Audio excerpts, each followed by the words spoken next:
You can't be in here. This is an active investigation. It's okay, I just want to know who to sue. What are you talking about? I live upstairs. Got smoke damage everywhere.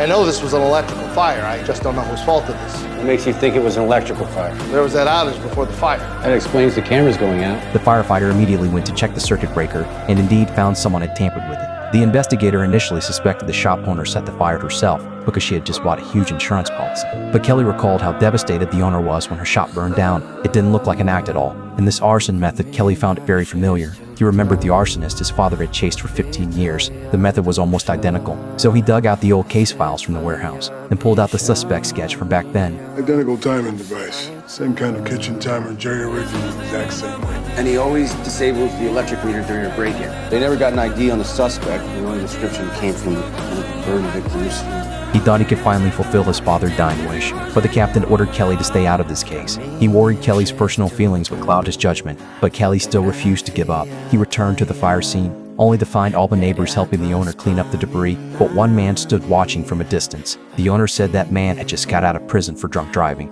This seemed to perfectly explain why the arsonist hadn't struck again for 15 years. Kelly confronted him directly, but before he could finish a single sentence, Kelly slammed him against the wall.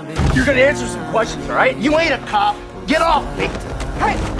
What's the problem here? The neighbors quickly pulled them apart. Without solid evidence, Kelly had to let him go, but Kelly took his photo. Soon after Kelly found Mrs. Spears, the witness who provided the old sketch. Mrs. Spears immediately confirmed the photo and sketch were the same person. Kelly immediately called the investigator. Mrs. Spears softly went to prepare coffee for him, but Kelly suddenly noticed the box on the table. It was filled with arson tools, and Mrs. Spears was nowhere to be found in the house. Say that again? Carol Spears isn't the victim. She's the arsonist.